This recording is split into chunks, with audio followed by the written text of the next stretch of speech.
Հարգելի հայրենակիցներ, դեկտեմբերի 7-ին աղանդավոր Նիկոլի հրահանգով Գյումրիի 7 վերք եկեղեցում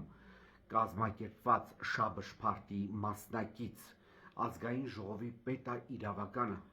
հարցերով մշտական հանձնաժողովի նախագահ Վլադիմիրը պարզվում է շատ ծանր է տարել որոշ գյումրեցիների կողմից իրեն արժանավույնս ուրեմն ճանապարհելը, իսկ այդ որոշ գյումրեցիները նրան որպես այդ ակցիայի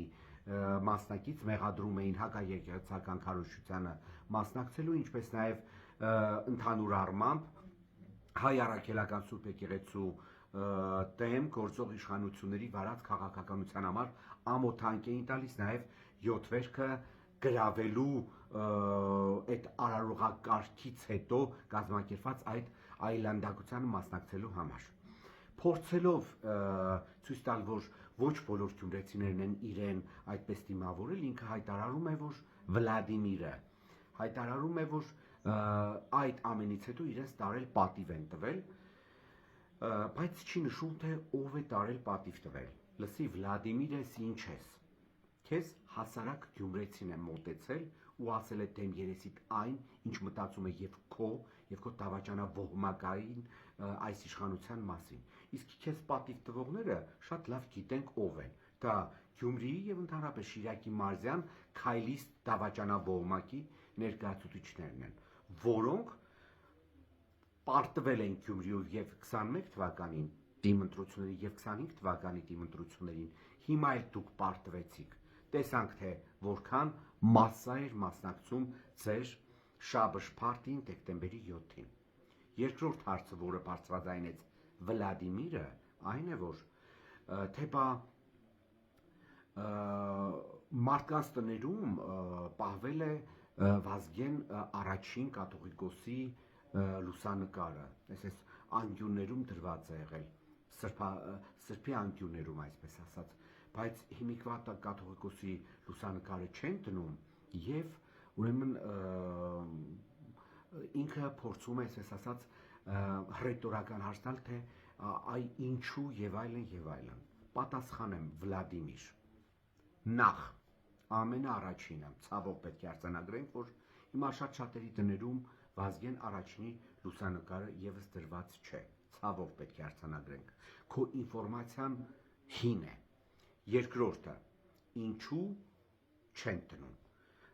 Վազգեն առաջին կաթողիկոսի բախտը բերել էր նրանով, որ իր թագավորության, այսպես ասած, ժամանակահատվածում չկար ինտերնետ, չկային բանսարկուներ մեծ քանակությամբ, ինչ որ հիմա ովքեր համացանցից օգտվելու հնարավորություն ունենալով կարող են դառնալ հանրային դեմք, ինչպես ասենք Նիկոլան Հողը եւ հետագայում նաեւ գալ իշխանության եւ վարկաբեկել գործող ուրեմն եկեղեցական իշխանություններին։ Երկրորդը, ի տարբերություն Նիկոլան Հողի, ով զբաղված է հայ առաքելական Սուրբ եկեղեցու վարկաբեկմամբ եւ որը այդ ամենը քողարկում է եկեղեցին մաքրելու ուրեմն պատմության տակ, աղանդավոր է նախ Նիկոլան Հողը եւ այդ ամենը իրականացնում է նաեւ դրսի պատվերներով, օրինակ Լևոն Տեր-Պետրոսյանը երբեք իրեն թույլ չէր տա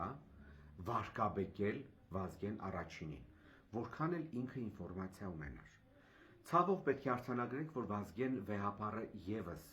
զերծ չմնաց իր վրա ցեղ շպրտելուց։ Այդ ժամանակ էլ բազմաթիվ ստահոդ, կեղծարար բանսարկություններ էին պտտվում նրա եւ նրա անձնական կյանքի մասին։ Իդեպ Վլադիմիր, հարց քեզ։ Շատ եք սիրում Գարեգին II-ին անվանել ռուսական գործակալ։ Այսօր իդեպ ձեր դավաճանավողմակի պարագլուխը Ֆյուրերիկ Նիկոլան Հողը Մոսկվայում լուսանկարվում էր եւ տեսանկարվում էր հայտնի Լուբյանկայի հրապարակում եւ ոնց որ թե դիտավորյալ նաեւ նկարահանում էր Խորհրդային Միության ՊԱԿ-ի, իսկ ավելի ճիշտ է ասել ժողովրդական լեզվով ԿԳԲ-ի շենքի ֆոնին։ Բայց դա չեմ ուզում ասել։ Հարցը հետեւյալն է, Վլադիմիր, դու իբր թե այս իշխանությունների այսպես կոչված ինտելեկտուալ ներկայացուցիչն ես, որի վերաբերյալ ես նշեմ, որ շատ խիստ կասկածում եմ։ Հարց քեզ 1955 թվականին հնարավոր էր դառնալ հայ առաքելական Սուրբ եկեղեցու կաթողիկոս, որի նստավայրը Սուրբ Էջմիածնում է, եթե դու ինչ որ ձևաչափով չէիր համագործակցում խորհրդային միության իշխանությունների հետ։ Իսկ դու Վլադիմիր լավ կլինի, որ կարդաս ինչ որ հուշեր կամ նույն կաթողիկոսի 1955 թվականին կաթողիկոսի ընտրության վերաբերյալ փաստաթղթերին եւ հիշես կամ քեզ համար բացահայտես, որ Վազգեն Վեհապարը այն անձը չի եղել, որը շատ մեծ շանսեր է ունեցել դառնալ կաթողիկոս եւ Վազգեն Վեհապարը դարձել է կաթողիկոս խորհրդային միության ուրեմն իշխանությունների դաբրոյի արդյունքում այլ բան չեմ ուզում ասեմ խնդիրը Վլադիմիր ձեր մեջ է ձեր դավաճանավողմակի մեջ է որ դուք դիտավորյալ հայ առաքելական Սուրբ եկեղեցին քանդելու եւ այն մարիոնետային բողոքական եկեղեցի դարձնելու նպատակով, որ ենթարկվի ձեր իշխանությանը, փորձում եք թացը չորի հետ խառնել 10% ճշմարտությունը 90% ստի կամ 20% ճշմարտությունը 80% ստի հետ խառնեք, պախարակված, վարկաբեկված սատանիստ ինչ որ մի քանի հոգու էլ գտել եք դրանց միջոցով, վարկաբեկեք հայ առաքելական Սուրբ եկեղեցին եւ նրա առաջնորդին։ Հուսամ դա ձեզ մոտ չի ստացվի։ Իսկ Վազգեն Վեհապարը իրոք բախտ է ունեցել, որ ապրել է թե Լևոն Տեր-Պետրոսյանի կառավարման տարիներին, որի վերաբերյալ ես կարող եմ շատ հակասական կարծիք ունենալ, բայց մեկը պարզ է, մեկ բան պարզ է, որ նա գոնե բարոյական կարմիր գծեր ուներ, ի տարբերություն ֆյուրերիկ աղանդավոր Նիկոլան Հողի եւ երկրորդը չկային բանսարկուներ եւ անբարոյականներ, ովքեր կարող են իրենց հավատացյալ համարել, գալ ասենք 7 վերք եկեղեցու կողքին կանգնել ձեր կողմնակիցները Վլադիմիր եւ ասեն, որ պետք է հոգեվոր կյանքը վերացնեն ու այդ անաստամասայի պատճառով դուք նաեւ մեծ հաջողություններ ունեք որոշ տգետ անկրագետ մասաների մոտ եկեղեցին վարկաբեկելու ուղղությամբ